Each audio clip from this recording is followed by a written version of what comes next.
markii ay Itoobiya iska hortaagtay in ciidamada Soomaaliya ay weeraraan Israa'iil.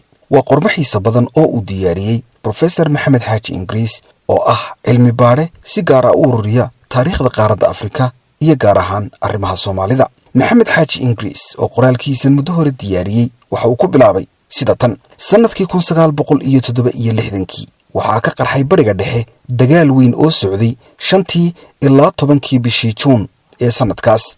dagaalkaasi waxa uu dhaxeeyay dawladda Masar oo ay xulafo ahaayeen waqtigaasi Syria iyo Urdun iyo dhinaca kale oo ahayd Israa'iil. magacyo kala duwan ayaa loo yaqaanaa dagaalkaas. adduunku waxa uu ugu yeedhaa dagaalkii Carabta iyo Yuhuudda ee sanadkii 1967 ama dagaalkii saddexaad ee Carabta iyo Yuhuudda. Carabta guud ahaan iyo Masaarida gaar ahaan waxay dagaalkaas ugu yeedhaan dagaalkii 1967 ama dib u dhac. dhanka Yuhuudda dagaalkan waxa looga yaqaanaa dagaalkii 6 maalmood. magac walba ha lahaadee dagaalkani waxa uu ahaa dagaal ruxay caalamka oo idil. wuxuu ka bilowday xiisad soo taagnayd ilaa iyo aasaaskii xukunka Israa'iil, taas oo ay sii adkaysay meelmarin la'aanta heshiiskii Armistice ee la kala saxeexday 1949 iyo xidhashadii ay Masar xidhatay gacanka Suez 1956 kuna dhawaaqday in ay qaramaysay. bishii May sanadkii 1967 ayuu yidhi Maxamed Xaaji Ingiriis ayaa mar kale madaxweynihii Masar Jamaal Cabdinaasir uu ku dhawaaqay in gacanka Tiraan ee afaafka Sinai iyo jasiiradda Carabta ku sii xidha badda cas uu ka xidhay maraakiibta Israa'iil, isagoo oo amar degdeg ah ku bixiyay inay halkaas isaga baxaan ciidamo gurmadka degdega ah oo ay sanadkii 1956 keentay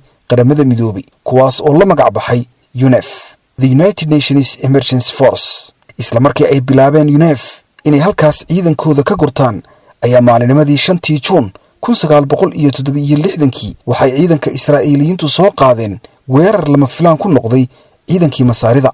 weerarka maalintaas waxa ay ku bartilmaameedsadeen oo ay ku burburiyeen dhammaan qalabkii difaaca cirka ee waddanka Masar. markii ay Israa'iiliyiintu hubsadeen in ay haystaan awood ay ku maamuli karaan hawada sare ayay soo dhaqaajiyeen ciidankoodii lugta. iyada oo uu batay cadaadiska ciidan ee Israa'iil ayaa madaxweyne Jamaal Cabdinaasir wuxuu amray in dib looga soo gurto Sinai, halkaas oo ay Israa'iiliyiintu qabsadeen kuna sii darsadeen qabsashada marinka Gaza. qabsashada Sinai oo ah goob istiraatiiji ah waxay ruuxday dareenka ummadaha muslimka oo dhan, waxayna ku oohisay madaxdii Carbeed.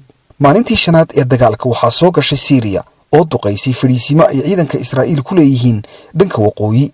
Urdun ayaa iyaduna dagaalka hal usbuuc ka hor heshiis difaac la gashay Masar, taasi ayaa qaaday haddaba duulaanno ay ku xoojinayso ciidanka Masaarida. waddamadii sida weyn uga xumaaday jabka foosha xun ee loo geystay Masar waxaa ka mid ahaa Soomaaliya oo ay madax ka ahaayeen madaxweyne Aadan Cabdulla Cusmaan Aadan Cadde iyo ra'iisul wasaare Cabdirasaaq Xaaji Xuseen. sida uu daabacay wargeyskii afka dawladda Soomaaliya ku hadli jiray ee la oran jiray Corriere della Somalia, madaxweyne Aadan Cabdulla Cusmaan ayaa wuxuu xiriir degdeg ah la sameeyay shaahii Iiraan Maxamed Reza Shah Pahlawi, isagoo ka codsaday in uu shidaalka ka joojiyo Israa'iil. telegram uu u diray ayuu ku yidhi shidaal ha ka gadan Yuhuudda, waayo dagaal ayay galeen. Iiraan waxay ahayd meesha ugu weyn ee Israa'iil ay ka hesho shidaalka ay ka soo dhoofsato caalamka waqtigaasi, waxaana ay xilligaas Iiraan xidhiidh dhow oo sakala lahayd waddamada reer galbeedka sida Maraykanka iyo Ingiriiska oo iska maamulan jiray khayraadkeeda sida shidaalka iyo wixii la mid ah. lama hayo wax jawaab ah oo shaahii Iiraan ku soo celiyay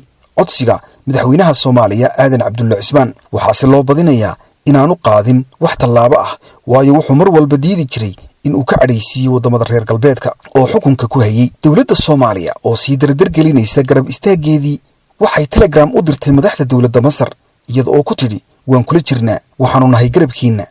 telegramkaas oo kale oo ay dawladda Soomaaliya taageero ugu muujinaysa dawladda Masar ayay u dirtay ururka qaramada midoobay. waxaa xigtay in baarlamankii Soomaaliya oo uu guddoomiye u yahay Sheekh Mukhtaar Maxamed Xuseen ay si buuxda oo aan kala hadh lahayn isugu raaceen in la garab istaago dawladda Masar laguna taakuleeyo wax kasta oo awood ah oo lagaga khafiifinayo duulaanka gardarrada ah ee ay ku soo qaaday Israa'iil.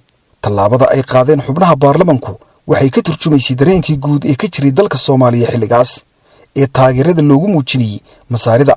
wargeyska dawladda oo lagu magacaabi jiray Corriere della Somalia wuxuu faafiyey in la dirayo mutadawiciin Soomaali ah oo ka garab dirira ciidanka Masaarida. ma ahayn markii ugu horreysay oo dadka Soomaaliyeed iyo dawladooduba ay garab istaagaan dadka masaarida iyo dawladooda. sanadkii 1956 markii dagaalku ka qarxay Suez Canal waxaa meelo badan oo ka mid ah magaalooyinka dalka oo ay ugu horreyso caasimadda Muqdisho la dhigay koombooyin lacag loogu ururinayo dalka Masar si loogu kaalmeeyo dhanka dhaqaalaha dagaalka. dad badan oo Soomaaliyeed ayaa lacag badan iska soo ururiyay waxaana loo diray dhinaca iyo magaalada Qaahira iyada oo uu sii qaaday lacagtaas xildhibaan Maxamed Cusub Lecade oo ka mid ahaa xildhibaanadii baarlamaanka rayidka ahaa. lacagta la ururiyay waxaa lagu magacaabay gargaarkii Port Said. waxaa Soomaaliya markaas ra'iisul wasaare ka ahaa ra'iisul wasaare Cabdullaahi Ciise Maxamuud Allah u naxariiste oo ahaa hogaamiye qoyar socod ah. dawladda Masarna ay marar badan ku eedeysay inaanu jeclayn xidhiidh dhow oo ay yeeshaan Soomaaliya iyo Masar. taageerada 1967 waxay ahayd tii labaad ee muuqata. 6 maalmood ee dagaalku haddaba socday ayaa ra'iisul wasaarihii waqtigaas Allah u naxariistay Cabdirasaaq Xaaji Xuseen wuxuu isku dayay in uu qaado 2 tallaabo. kow mid gudaha ah iyo 2 mid dibadda ah. tan gudaha isaga oo uu heliyo gudoomiye Sheekh Mukhtaar oo ahaa nin wax ku bartay dalka Masar oo haysta thaqaafad Carbeed ay madaxtooyada filla Soomaaliya ugu tageen madaxweyne Aadan Cabdulla Cusmaan waxayna ku yidhaahdeen waxaan ka doonaynaa in aad dib u dhigto doorashada madaxtinimada ee dhacaysa 10 bishan Juun gudaheeda adiga oo ku sababaynaya duulaanka Masar ku socda. doorashada madaxtinimada Soomaaliya waxaa loo balansanaa in ay dhacdo maalin Sabti ah oo ku beegnayd 10kii bishii Juun. madaxweyne Aadan Cabdulla Cusmaan Aadan Cadde waa uu diiday fikraddaas waxayna doorashadu ku dhacday xilligeedii taas oo lagaga guuleystay. waxay ku beegnayd isla maalintii uu joogsaday dagaalkii Masar iyo Israa'iil. markii ay haddaba xaajadu halkaas marayso ayaa ra'iisul wasaare Cabdirasaaq Xaaji Xuseen waxa uu go'aansaday in uu ciidamo Soomaaliyeed u diro Masar si ay uga garab dagaalamaan ciidanka masaarida ee dagaalka ku soo jabay. wuxuu weydiistay dawladda Itoobiya in ay u ogolaato ciidankaas in ay dul maraan hawada Itoobiya taas oo ay soo diiday Itoobiya kadib markii boqorkii Itoobiya ee waqtigaas boqor Hayle Selassie uu ku soo jawaabay sidan: amuuraha iyaga gudaha ayaa ka badan iska dhaaf in ay u ogolaadaan ciidan Soomaaliyeed inuu hawadooda dul maray. waxay Itoobiyaanku xilligaas diidi jireen in duulimaadyada rayidka ah ee Soomaaliya ay dul maraan hawada gobolka Soomaaliyeed ee Itoobiya sida duulimaadka ka baxa magaalada Muqdisho ee u socda magaalooyinka Hargeysa, Berbera iyo Burco. duulimaadyada rayidka ah waxay mari jireen dariiqa haweed ee Garowe.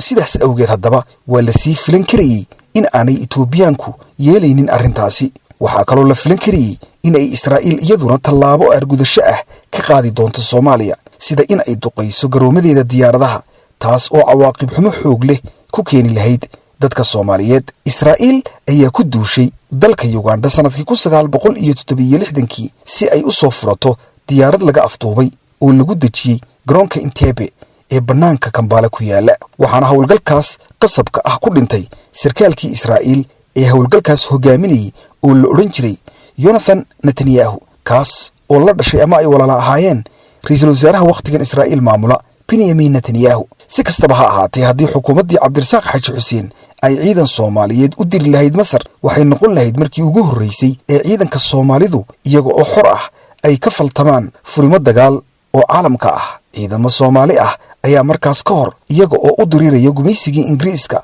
Talyaaniga iyo Faransiiska waxay duulaamo ka soo galeen gudaha Itoobiya, dalka Burma, qaaradda Yurub iyo meelo kale oo ka mid ah Aasiya intii uu socday dagaalkii labaad ee adduunku. ra'iisul wasaare Cabdirasaaq Xaaji Xuseen ma sheegin tiro cayiman oo ciidanka Soomaaliya ah oo uu u qoondeeyay in uu ku xoojiyo ciidanka masaarida si ay uga dhiciyaan Israa'iiliyiinta. waxaa la qiyaasi karaa in ciidanka Masar ay u baahnaayeen ciidamo dhulka ah infantry oo lagu xoojiyo difaaca dhanka ay ka soo baxeen ee Sinai. taliska ciidanka Soomaaliya waxaa markaas hogaaminayay Saraakiil Maxamed Siyaad Barre oo marka dambe afgembi military kula wareegi doona xukunka Soomaaliya.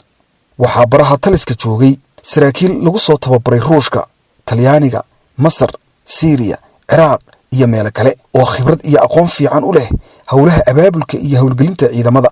intaas ayuu ku soo gabagabeeyay maqaalka xiisaha leh ee uu kaga warramayay isku daygii Soomaaliya ay dagaalkii 67kii doonaysay inay ugu gurmato ciidamadii masaarida oo ay kula dagaalanto Sinai xoogagii soo duulay ee Israa'iiliyiinta. waa qoraalkii uu diyaariyay Professor Maxamed Xaaji Ingiriis. ahna taariikhyahan iyo cilmi baare wax ka dhiga jaamacadda King's College London. waxa uu taariikhda Afrika ka daraasiyay jaamacadda Oxford ee cariga Britain. halkaas mawduucaasina inoo joogo. assalaamu calaykum waraxmatullaahi wabarakaatuh.